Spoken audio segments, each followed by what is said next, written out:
Hi.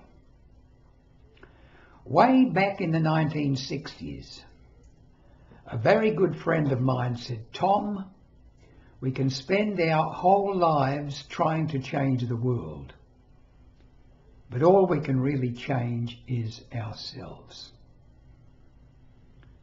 And I went along with that for a long while. And then I realised that, no, each of us can change the world in some small way. Some can change the world in larger ways than others, but all of us in combination are changing the world all the time.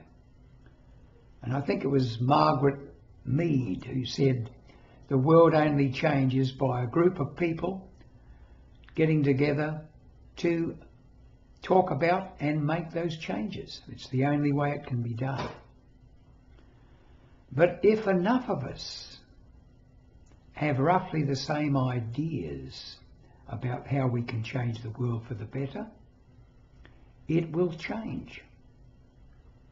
All we need is enough people to reach a critical mass. Now, this critical mass isn't the majority of people. It's quite a low percentage. But once that critical mass is reached, the world can change. At the moment, we seem to be going through a really bad trot.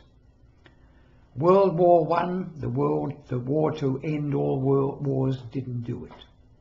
World War II was even bigger and even worse.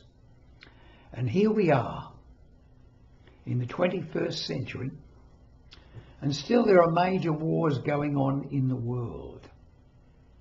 Why is this?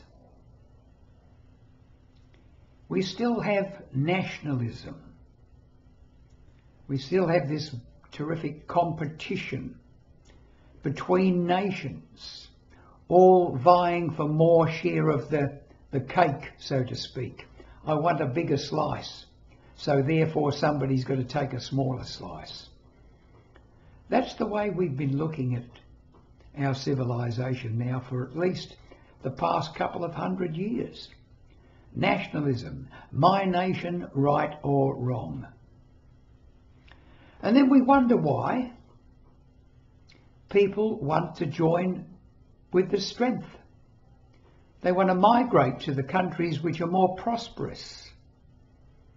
Now, Donald Trump, for example, decided to build a wall to stop the migrants coming in from South America and Central America.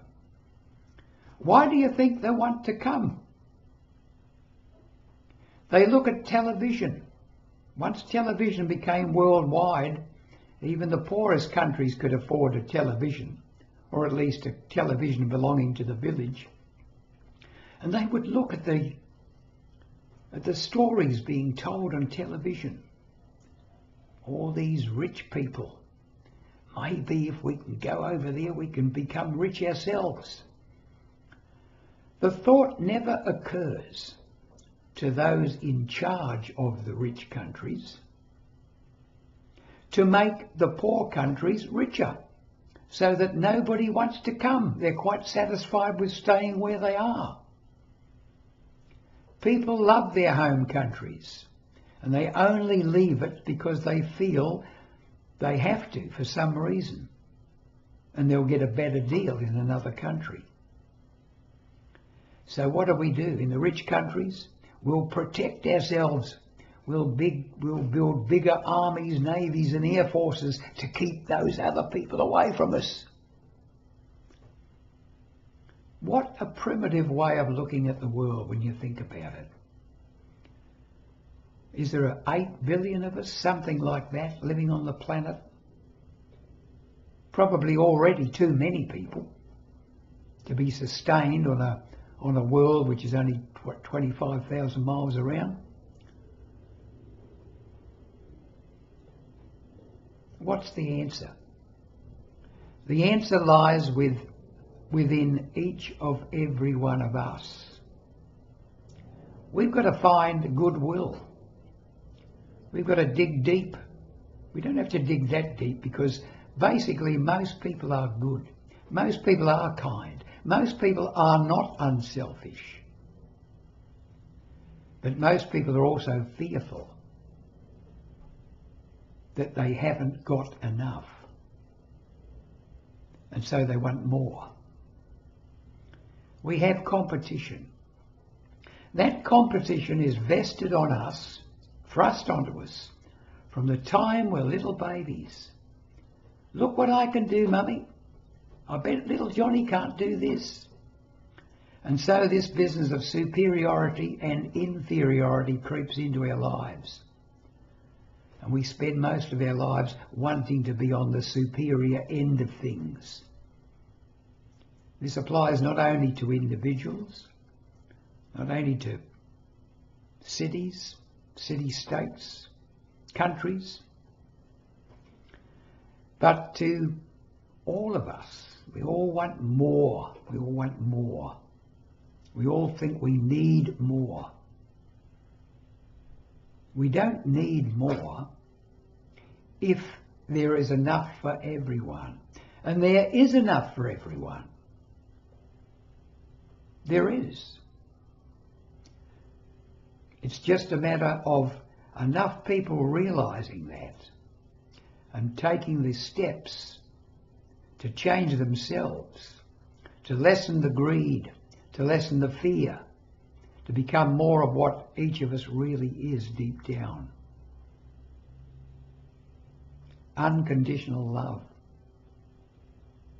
absolute joy, compassion for all others, and infinite wisdom. We all have that within us. We are all that in our essence. We need to open ourselves up to it, welcome it. And once we do that, that critical mass will be met. The world will change for the better. I'm an optimist. I'm pretty sure that eventually that will happen. We might go through a lot of angst first. People don't like to change, but we must change. If we don't, well, we're going to have a lot of suffering going on. We will change. As I said, I'm an optimist. I'm looking forward to that day. I won't be around here to see it. Maybe in my next lifetime I will.